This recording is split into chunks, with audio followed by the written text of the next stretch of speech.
Hello students, मैं doctor Pallav Mittal राजनीतिक दल विषय पर अपने आखिरी लेक्चर में अब मैं बात करने जा रहा हूँ टू पार्टी सिस्टम और मल्टी पार्टी सिस्टम के बारे में। पहले बात करते हैं टू पार्टी सिस्टम विषय पर। जैसा कि नाम से ही स्पष्ट है, ये एक ऐसी व्यवस्था है जहाँ शासन में सत्ता की दौड़ में दो दलों की प्रधानता रहती है और ये दोनों दल राजनीति में बहुमत प्राप्त करने के लिए परस्पर एक दूसरे से स्पर्धा करते हैं। इस व्यवस्था में अन्य राजनीतिक दल भी होते हैं, परंतु उनका अस्तित्व ना के बराबर होता है। अगर दो दलीय व्यवस्था का हम अच्छा उदाहरण लेना चाहें तो इसमें प्रमुख रूप से हम इंग्लैंड और अमेरिका के शासन व्यवस्था को श्रेष्ठ उदाहरण मानते हैं। जो दो दलीय व्यवस्था है, इसमें दो दल होने के कारण या दो दलों की प्रमुखता होने के कारण स्वाभाविक रूप से शासन का काम आसान हो जाता है, क्योंकि इलेक्शन के पश्चात जिस किसी भी राजनीतिक दल को बहुमत मिल जाता है वो सरकार बनाने का काम करता है और जो अल्पमत में होता है वो विपक्ष में बैठता है। और किसी भी परिस्थिति में जब सरकार अस्थिर हो जाए तो अल्पमत या विपक्ष अस्थिरता को दूर करके शासन में परिवर्तन लाने का काम करता है। दो दलीय व्यवस्था में इसलिए शासन का जो उत्तरदायित्व है वो स्पष्ट है और सुनिश्चित भी।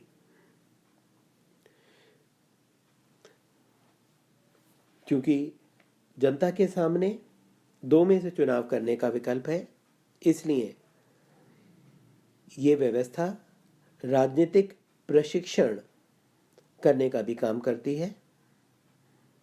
ऐसी व्यवस्था में लोकतांत्रिक नेतृत्व की भूमिका महत्वपूर्ण हो जाती है और जो राजनीतिक दल हैं उन्हें अपनी नीतियों को स्पष्ट और सुनिश्चित रखना होता है। इस प्रकार की शासन व्यवस्था में सामान्य तौर पर विधि का शासन और संसदीय सर्वोच्चता के सिद्धांत को प्रमुखता दी जाती है। लास्की दो दलीय व्यवस्था पर टिप्पणी करते हुए कहता है कि ये एक ऐसी व्यवस्था है जिसमें जनता को अपनी सरकार चुनने का स्पष्ट अवसर मिलता है। सरकार को अपनी नीतियां बनाने का अधिकार होता है और अस्थिरता होने पर वैकल्पिक सरकार की भी व्यवस्था होती है। मैकाइवर का कहना है कि टू पार्टी सिस्टम में अधिकारों के साथ साथ उत्तरदायित्वों को भी महत्व दिया गया है। ऐसे में शासन का निर्माण आसान हो जाता है और जो शासन व्यवस्था है वो कुशल रूप से स्थिर शासन की व्यवस्था करती है।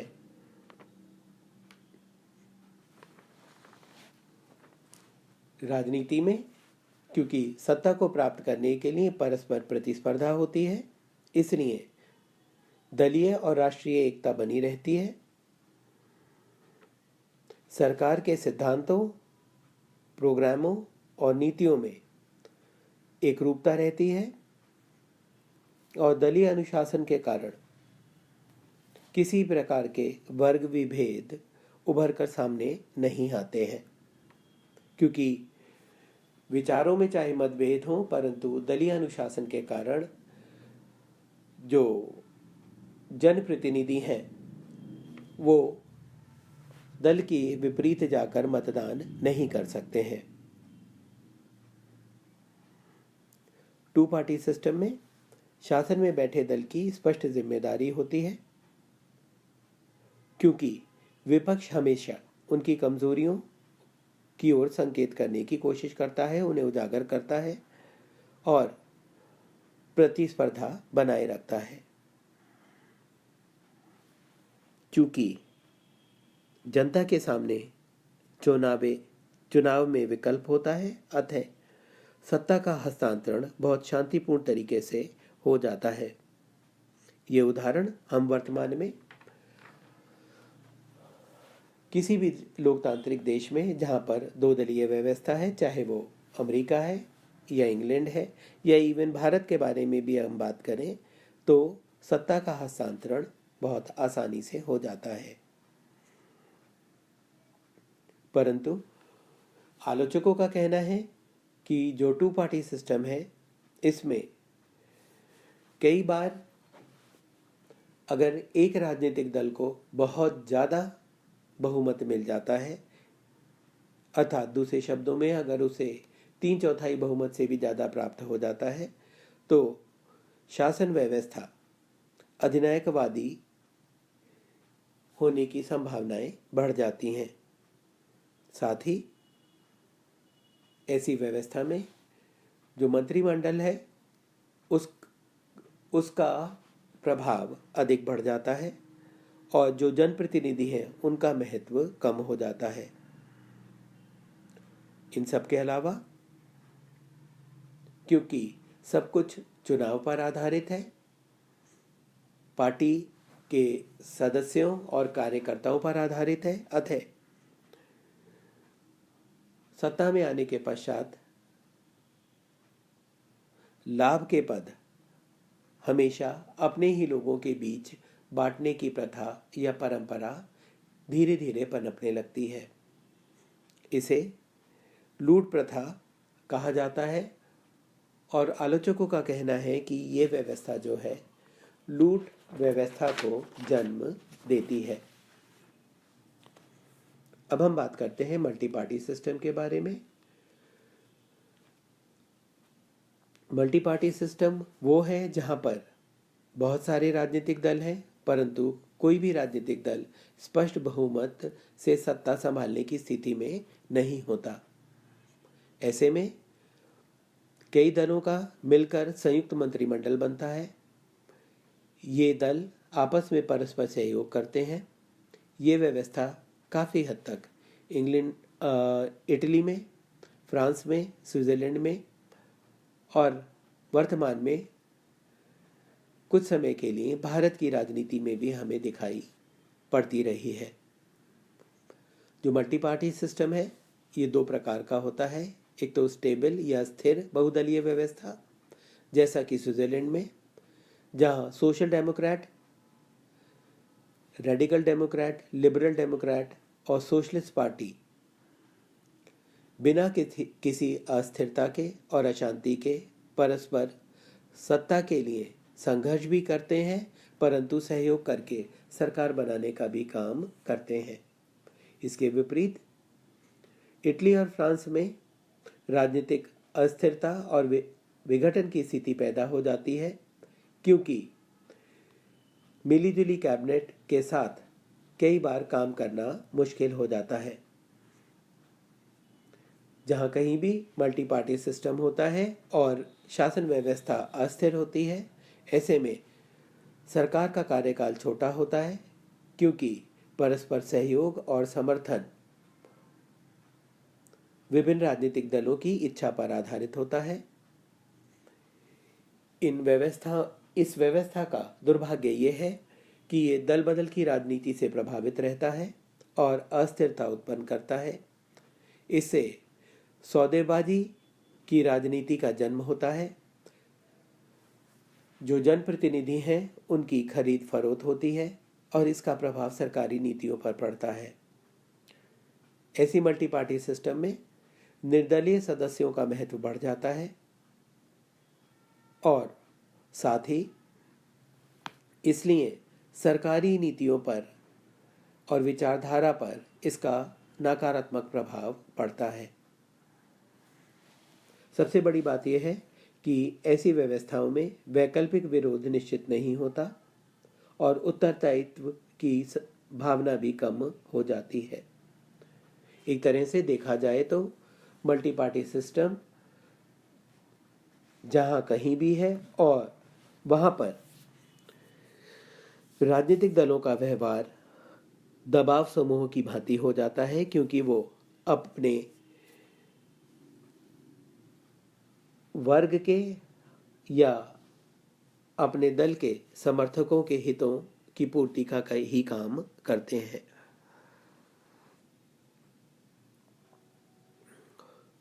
परंतु मल्टी पार्टी सिस्टम की अच्छाई ये है कि मतदाताओं को विकल्प के रूप में व्यापक चॉइस मिल जाती है, विकल्प मिल जाते हैं। साथ ही सभी वर्गों को अपने अपने हितों का प्रतिनिधित्व करने का अवसर मिल जाता है। सरकार जनता की इच्छा को पूरा करने की पूरी कोशिश करती है और ऐसे में शासन की जो निरंकुशता है उससे जनता को मुक्ति मिल जाती है। सबसे बड़ी बात यह है कि योग्य व्यक्तियों को भी शासन में प्रतिनिधित्व का मौका मिल जाता है और विभिन्न क्षेत्रों से योग्य लोग राजनीति में अपना योगदान अच्छी तरीके से दे पाते हैं। मल्टी पार्टी सिस्टम का एक दूसरा चेहरा यह है कि जहाँ कहीं भी ऐसी व्यवस्था पाई जाती है वहाँ शासन अस्थिर और कमज़ोर होता है, विघटनकारी प्रवृत्तियों को बढ़ावा मिलता है। कई दल होने के कारण शासन में अनुशासन और नियंत्रण का नितांत अभाव रहता है, उत्तरदायित्व का अभाव बन जाता है और निरक्षर अनपढ़ मतदाता को चुनाव करने में बहुत कठिनाई आती है। भारतीय राजनीति में अगर हम बात करें तो राजनीतिक दलों को निम्न आधार पर विभाजित किया जा सकता है। पहला, प्रभाव क्षेत्र के आधार पर। वो राजनीतिक दल जिनका प्रभाव राष्ट्रव्यापी है वो राष्ट्रीय दल के रूप में पहचाने जाते हैं, जैसे कि भाजपा या कांग्रेस। दूसरे स्तर पर क्षेत्रीय दल है जिनका प्रभाव किसी क्षेत्र या राज्य विशेष तक ही सीमित है, जैसे कि AIADMK, तेलुगु देशम पार्टी या बीजू जनता दल पार्टी। इसके अलावा विचारधारा के आधार पर भी भारत में राजनीतिक दलों को बांटा जा सकता है। पहले वो जो कि परंपरावादी हैं, जो प्राचीन रीतियों से बंधे रहना चाहते हैं, उसमें कुछ हद तक शिवसेना और भाजपा को सम्मिलित किया जा सकता है।